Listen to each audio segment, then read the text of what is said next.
Welcome back inside the Parisi Palace at 2919 East Broadway. This is the Jake Feinberg Show on Power Talk 1210 KEVT, Sahuarita, Tucson. My guest today is a relentless advocate for common people. He grew up in a relatively high-end working-class Connecticut, but has been pounding the lectern in the private sector and all three branches of government for decades, all in an effort to advocate for those who are overwhelmed with the hand that life has dealt them. Not physically pounding, but offering idea after idea after idea to help people, help humanity. Some of his ideas have caught on with the political class, such as his book, Unsafe at Any Speed, which eventually forced legislation that required seatbelts in the front and back seats of every car. He has always fought against the polluters and the curbing of greenhouse gases, fostering renewable energy sources, knowing that if we set the example, other behemoths like China will have to follow suit. You see the crowds that Bernie Sanders is drawing today? Those same people backed my guess in 2000. Now, 15 years later, corporate capitalism has reached near insanity, with the Reagan mantra waving wide and high. I got mine. Why don't you have yours? While this host doesn't believe in racism, we are all one people who come from Mother Africa. This cultural bias has reared its ugly head again. And with the progression of technology, we can all see with our very eyes the lethal treatment that minorities receive from law enforcement.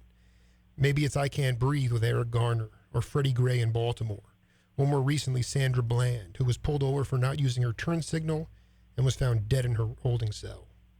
The militarization of our police force stems from the fallout from the war blunders of Iraq and Afghanistan. A huge surplus of weapons has found its way back into the states and are being used on our own people. Mandatory minimums have clogged up our prisons, and Arizona is one of 3 states that spends more on its prisons than on education. Adding insult to injury, 19,000 cats come out of jail every year with no resources to assimilate back into the mainstream. My guest has taken on the giants of the energy industry, the retailers who make billions of dollars helping our children become obese, and the excesses of Wall Street. Many blame my guest for allowing George Bush to get elected, that he somehow took votes from Al Gore, who was a serviceable candidate at best.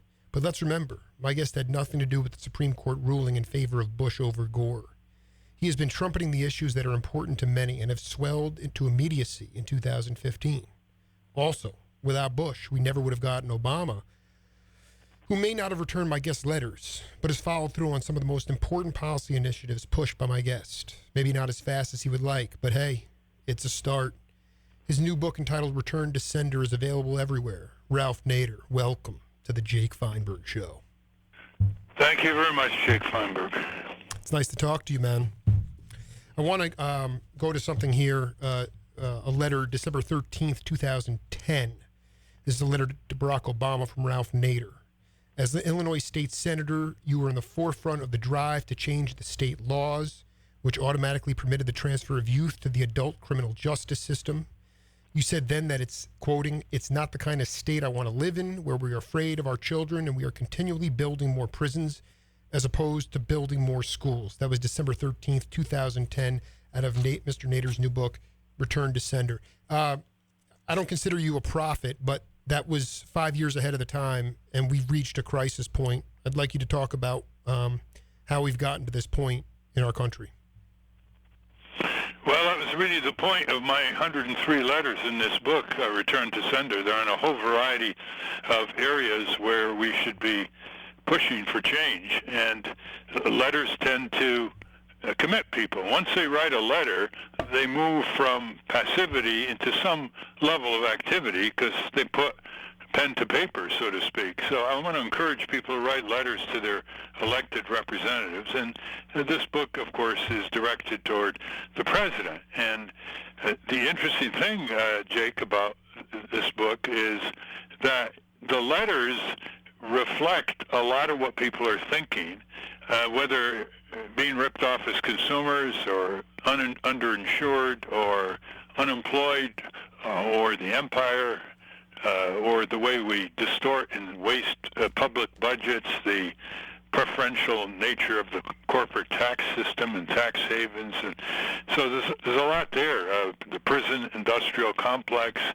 the issues of civil liberties violated by the Patriot Act. And it was quite astounding to me that they weren't even acknowledged by either the Bush or Obama White House, with a couple exceptions. And you would think that just in terms of courtesy, that if a citizen writes the president about a serious issue, the staff of the president would acknowledge, as the staff does for the Prime Minister of Canada, automatically. Beyond that, there's no way to communicate for citizens other than through letters. They can't ordinarily get on the media. They don't. They're not able to buttonhole the politicians when they come back very readily. They're really shut out. Right.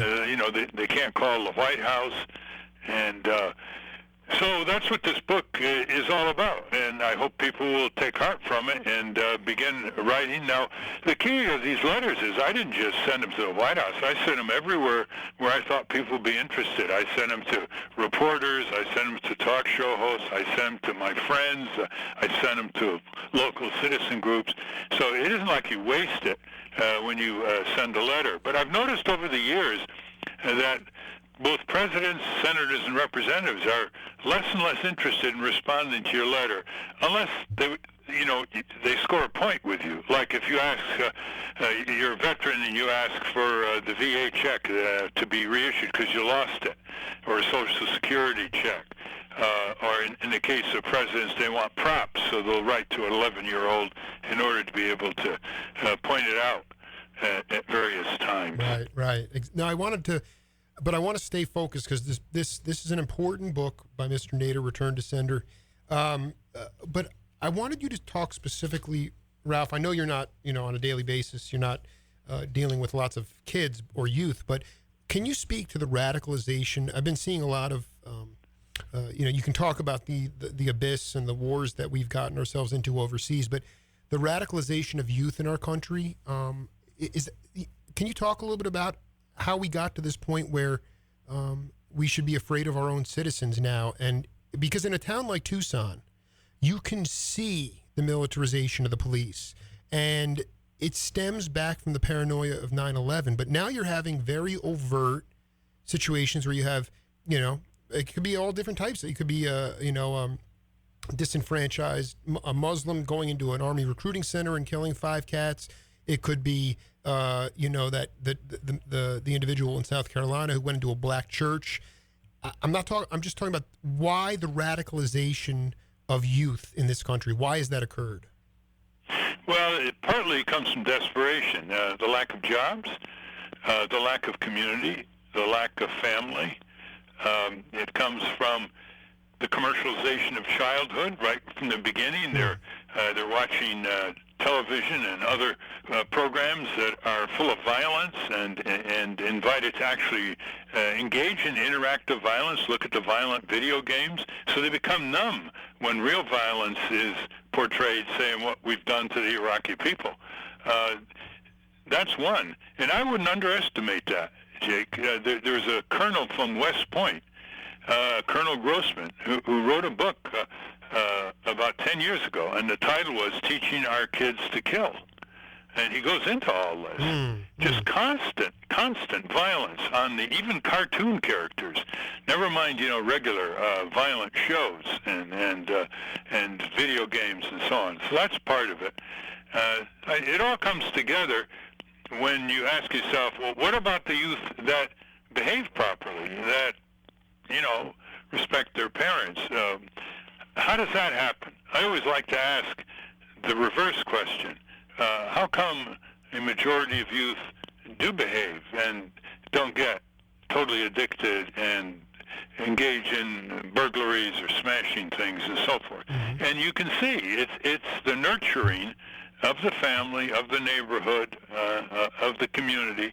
They start out, they may have some part-time jobs, but the combination of unemployment, mass media violence, and addictions is deadly. Why? I think it's very well put. Going back to your earlier point about disengagement, I'm reading a letter here from Mr. Nader, page 222 of Return to Sender, May 4th, 2012, entitled, Michelle, Why Won't Barack Speak to Civic Groups? He said in 1976, President-elect Jimmy Carter attended such an occasion. National civil groups, anti-poverty, consumer environmental worker, good government. He met with all these quote-unquote regular cats, and yet you got Obama meeting with the Harley Davidson motorcycle executives in India. But I think that I guess my question is, why are the most powerful leaders in our country unwilling to truly, not just the 11-year-old, problem circumstance, but why don't they talk about populism, but why don't they want to meet with regular cats? That's really a very puzzling question to me. That's why I wrote the letter.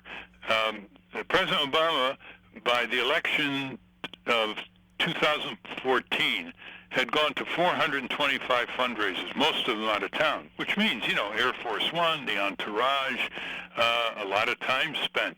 That's a lot of fundraisers. And so the question I put was, look, a lot of these groups have millions of members around the country. They're church groups, they're labor groups, they're environmental consumer, as you pointed out. And I would say a majority even probably supported President Obama in the elections. Mm-hmm. And so I wrote this letter, and I said, just down the street from the White House, you can go to one of the hotels, big ballroom, and 1,000 leaders of these groups, the voluntary sector, often the nonprofit sector, the charitable sector, the justice advocacy sector, the children's rights groups. And you not only could address them, this was in the middle of 2012, before his re-election. I said, not only you address them, but you can give them visibility so more people contribute to these groups and they can hire more staff. And by the way, there are millions of jobs already in these groups. So if you want to look at it as stimulating jobs. Well, there was no answer. I sent the copy over to Michelle Obama, the other part of the White House, and I did get a letter which said, thank you very much, but he's too busy. Well, as you say, you went to India to promote Boeing planes and Harley-Davidson motorcycles. I mean, he's gone all over the country for photo opportunities in various factories and Chamber of Commerce. It's just, I think part of it is that these groups are not demanding enough. I mean, the U.S. Chamber of Commerce said to Obama, you come across Lafayette Square and meet with us. And he walked across Lafayette Square from the White House to the U.S. Chamber of Commerce headquarters. We were there watching it. He wouldn't go around the corner to the headquarters of Labor, AFL-CIO, that, helped make him president. It's partly the progressive liberal side is not demanding enough. They don't demand enough on public radio and public television. They just don't demand. And politicians, they respond to the squeaky wheel. The other side, they demand. We're talking to Ralph Nader. When you talk about being demanding, can you break that down a little bit farther? Because I even see a headline today, Democrats worried about populist anger in red states. Why are they worried about it? Why don't they harness it? Why can't they harness that populism by the white working class voter? Why have they always not been able to do that? Well, because they're always in their mind saying, if we say raise the minimum wage, if we say daycare, if we say paid family sick leave, the big companies like Walmart, McDonald's, the Wall Street crowd, they're not going to send us money. It's all very much about trying to keep up with the Republicans and raising tens and tens of millions of dollars. In fact, there was an article a few months ago in the Wall Street Journal indicating that Hillary Clinton is trying to figure out how can she keep her contacts with her Wall Street friends and still come out for a higher minimum wage, which really is just restoring the inflation-gutted minimum wage. So that's one answer. I know when I was campaigning as president, I had people in the audience who were of all persuasions. They were conservatives, liberals, progressives, blue-collar workers, people from the South, North. Why? Because I addressed issues of universal concern. When you push for cracking down on corporate crime, ripping off workers, small taxpayers, and consumers, patients, etc., there's no dividing line here. Conservatives bleed just like liberals bleed. They get ripped off just like progressives get ripped off. They don't like the corporatization of childhood, where these corporations sidestep parental authority and directly market junk food and junk drink and greater obesity and violent programming, undermining parental authority to 6, 7, 8, 9-year-old kids. And you think a conservative parent or a liberal parent is going to divide on that? They're both going to be upset. Sure. And that's what the two parties don't do. They revel in pushing issues of division, and there are issues of division between left, right, abortion, for example, school prayer, etc., overregulation or whatever. But as I said in my recent book, Unstoppable, the Emerging Left-Right Alliance to Dismantle the Corporate State, there are 24 major issues in this country that have left-right support. Breaking up the big banks in Wall Street so they don't fall on the taxpayers' back because they're too big to fail. That comes in at 90%. The minimum wage restoration, 70 to 80%. That's a lot of conservative workers in Walmart. Getting rid of the civil liberty invasion of privacy, the Patriot Act, where they can go into your home, search it without you knowing it, and not let you know for 72 hours? Are you kidding? You think that divides? So we got to talk about these issues where the ruling class, and there's always a ruling class, divides and rules. That's their tactic. It's to divide and rule. The media follows all the controversy. But in the meantime, nobody's focusing on left-right alliances. Do you, so I want to ask you if President Nader was in office, and what would you have done when we had the financial collapse of 2008 with TARP? What would you have done differently? I've done two things. One, a Stanford economics professor proposed this. You have to keep Wall Street from crashing the economy. So you either bail out Wall Street, the very crooks that caused it, which is what Bush and Obama did, the big banks, the big brokerage houses, the big insurance companies, or you basically create a buffer and you bail out their victims. That is, you develop a system that Franklin Delano Roosevelt did in the 1930s to forestall foreclosures of homes, of which there were millions after 2008, 2009. Or you capitalize 10 brand new banks with each one with $30 billion in capital, and that would allow the banks to loan out $300 billion. And those banks would not have any baggage. And so you see what I mean? You build an infrastructure, you build a barrier, and you say, okay, Wall Street, you've wrecked yourself, you've violated the laws, you've shredded pensions and mutual funds, you're enriching yourself, you're even dumping your own companies in return for golden handshake severance payments, etc. Abide by the verdict of the marketplace, the way Barry Goldwater used to say, and you failed. Bye-bye. But we are not going to let the consequences on millions of innocent Americans go unprotected. That's what I would have done. I would have protected the victims, the people who were swindled, were deceived, were speculated with, instead of the crooks. Because what happened is all these people continued to suffer after the government bailed out Citibank and Bank of America. All these people, homes, foreclosures, bankruptcies, all these people suffered unemployment, losing their pensions, and Wall Street is back at it again. They're engaged in speculative derivatives. You can see the reports already coming. They're engaging in credit recklessness, profiteering, self-enrichment. So that's what presidents should do. You support the victims, you put a barrier, and you tell these big corporations, okay, you're capitalists, you believe in sink and swim in the market verdict? Go ahead. Take the marketplace verdict. Be like capitalists. Mm-hmm.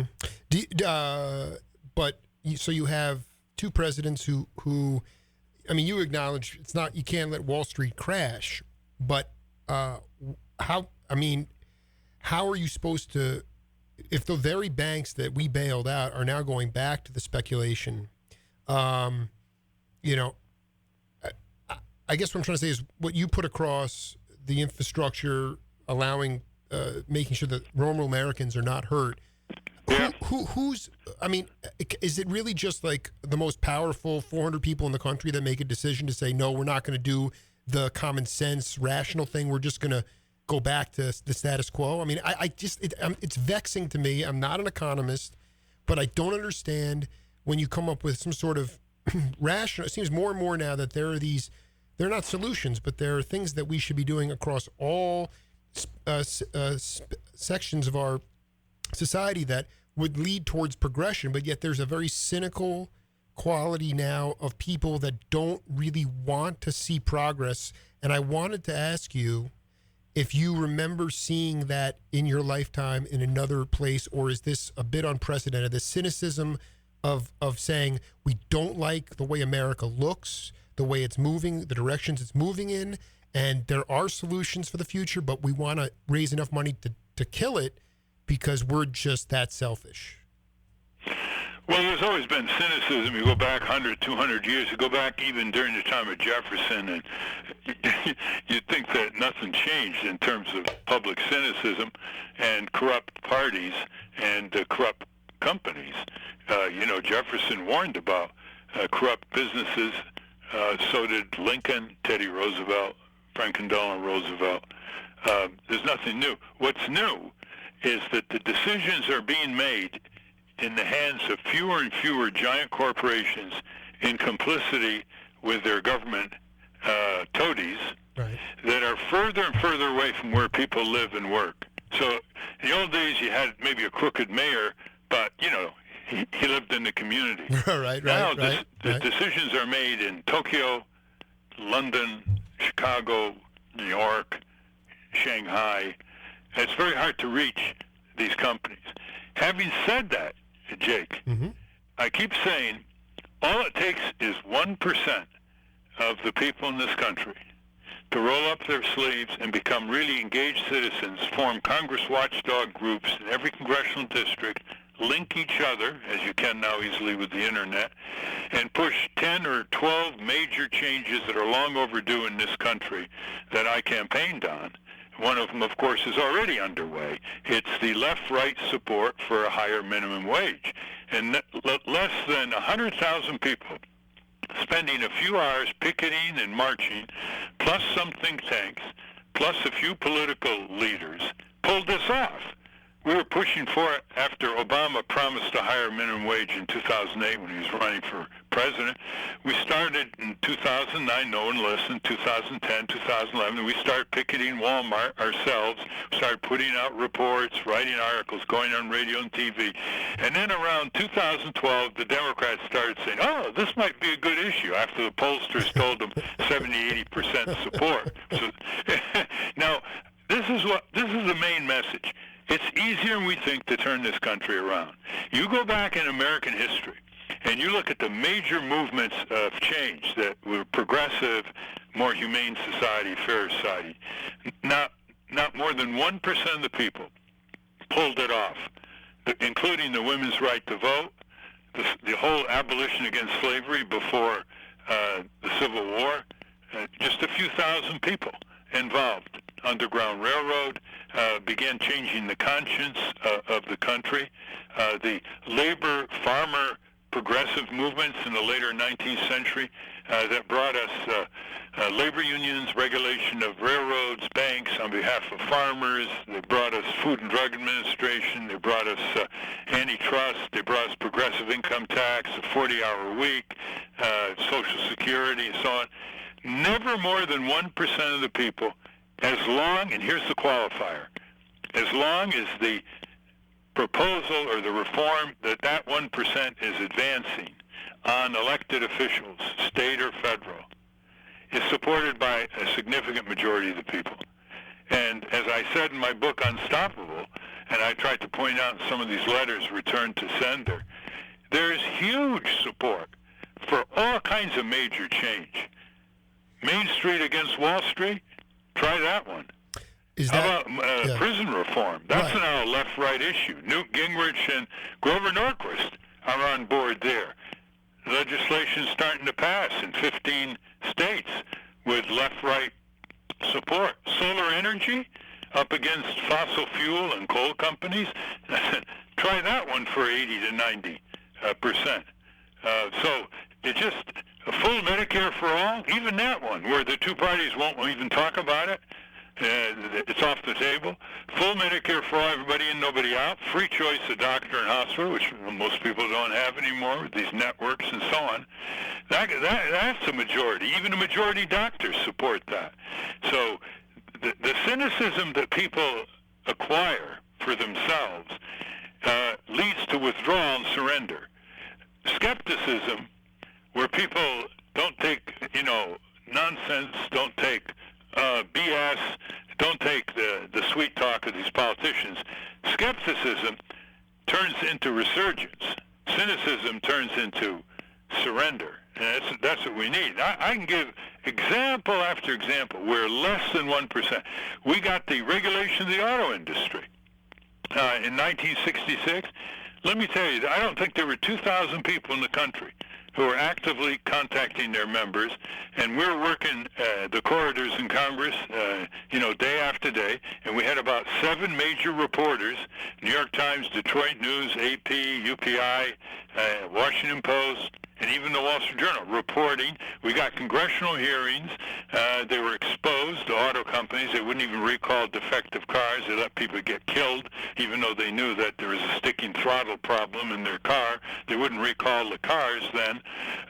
And we got it. And the same with the coal industry. Over 400,000 Americans have died since 1890 just for their coal companies.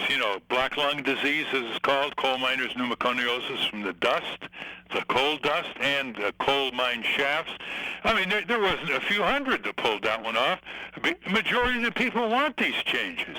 Easier than you think, easier than you think, easier than you think. I like your positivity. I want to ask you about in the early 70s, when there was a black consciousness movement coming out of the loss of Malcolm X, Martin Luther King, John Coltrane, losing significant black figures.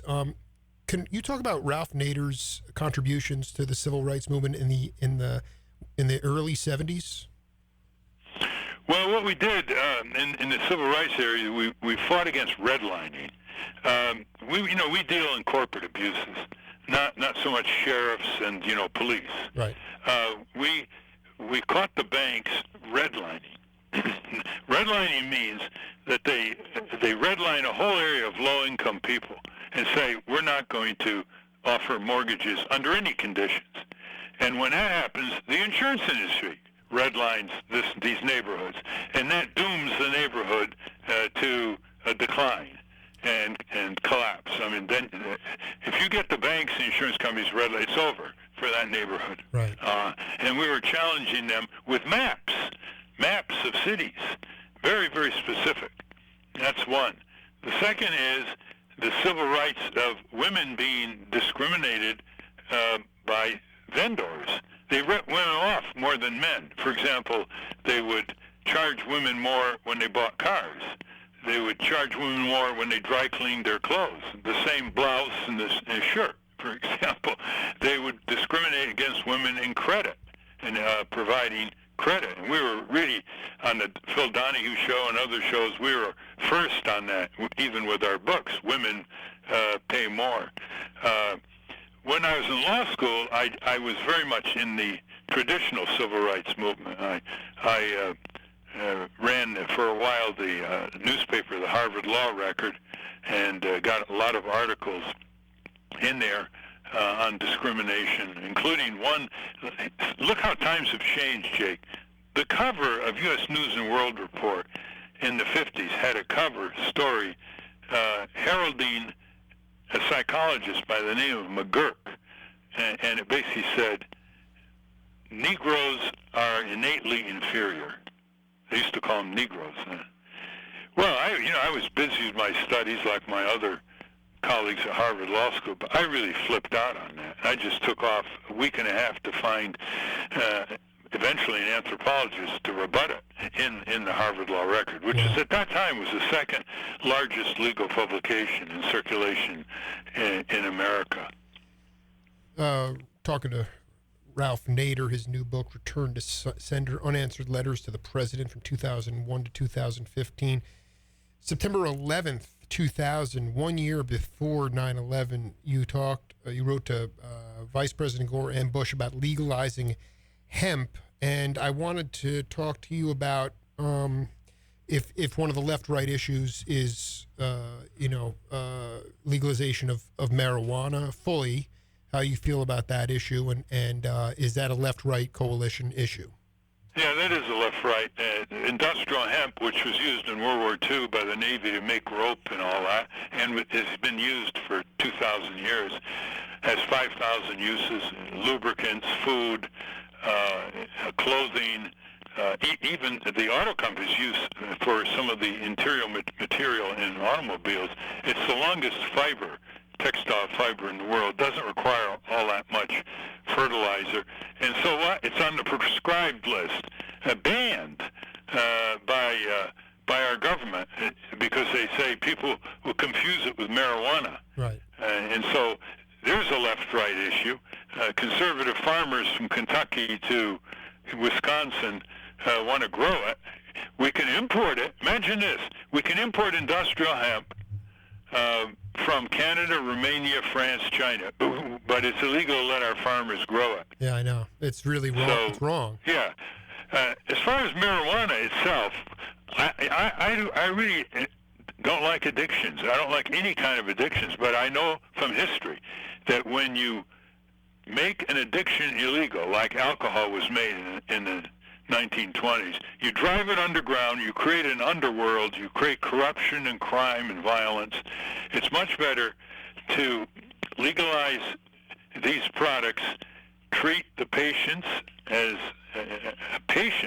as a health problem, not treat the users as criminals. We don't treat cigarette smokers as criminals. We don't treat alcoholics as criminals. Why do we treat marijuana users as criminals? Having said that, we really need not only to treat it as a health problem, but to try to get young people where these habits begin to have a different definition of life's possibilities and their talents and their creativity and their curiosity, and replace this desperation, this immolation attitudes to kids where they damage themselves by these addictions and what they eat and other things. That's what we got to go for. Mr. Nader, one final question for you in this first interview, part one. I hope we get to talk some more. You grew up in Winstead, Connecticut, and I wanted to ask you how, if at all, you were affected by there was a huge flood of that town. And I was wondering if you were, if at all, you were affected. My father was at a summer camp when that came through, and he was saved only because he was perched up on a pretty large hill. And so this is really a question from him to you: is how at all how was the town affected, and were you affected at all directly? Wow, your father was up here, you mean? My father went to in Connecticut. He went to Camp Wabigoon, which was up in. It was perched on a higher elevation, so they were not affected. But there was another camp that was localized in the center of town, and they got wiped out. It was a pretty big deal. But I wanted to know where you were at. Well, I was in California. I was working in Yosemite National Park, and I was hitchhiking back by way of Bakersfield. And I went into the drugstore, and I saw my father's restaurant and that Main Street destroyed. There's a picture right on there. That's the first I'd heard of it. So I quickly got back home, and wow, the whole side of a 1 mile Main Street was pulled down by the flood. The flood was the result of Hurricane Diana from the southern, and it came up, and it kept building and raining. It only took 20 minutes for the flood to peak in the river and pull down 1 mile-long buildings along along with an auto dealer and all the new cars. And in my dad's restaurant, there was like 6 feet of silt, and everything inside was destroyed on the other side. There were about 11 people who died, and it sure is a historic marker here. The place was rebuilt with a lot of Small Business Administration loans, and I was on my way to law school that fall. And my father was remarkably resilient. He got together the small town merchants, and he said, okay, we can't do anything about this now. We're going to rebuild. And my mother buttonholed Senator Prescott Bush, who was the grandfather of George W. Bush and Jeb Bush. He was our senator, quite a different person, I might add. Yes. And she buttonholed him at a meeting and wouldn't let go of his hand unless he agreed to get the Corps of Engineers to build a dry dam above the Mad River, which they did, and we haven't had a flood since. So, you see how few people it takes, just to, and of course everybody wanted a dry dam too. Without having to name everybody, oftentimes, I've seen you on with Tim Russert on Meet the Press. Obviously, you ran for president. You've been a prolific writer. But oftentimes it seems that you come across as you're a lone warrior. But could you talk about a couple of compatriots that you've had, or that you that also have this philosophy of it doesn't take that much to move things forward? Who are some other cats that you've really bonded with in your career? Well, I was lucky to have a lot of good people. Clarence Ditlow is the major factor now at the Center for Auto Safety. He was an engineer out of Lehigh. He went to Harvard Law School for an advanced degree. Joan Claybrook, who ran Congress Watch for Public Citizen, and then was nominated by President Carter to head the Auto Safety Regulatory Agency. One of the greatest of them all, Professor of Law Robert Felmuth, who's in San Diego Law School, wrote many of books, including our books on the Interstate Commerce Commission, which helped reform that ICC, regulated railroads and trucks, and the great book on California land and power. And there are a lot of good people that have worked with us. Some of them have gone on to be famous journalists. For example, David Ignatius, Jim Fallows, Michael Kinsley, and Ron Brownstein, all interns, started out with us. Wow. Yeah. Very cool. And around the country, we worked with other people, heads of environmental groups. I was a big fan of Pete Seeger and his anti-war, pro-peace work. The great environmentalist Professor Barry Commoner, who took the lead with other scientists to get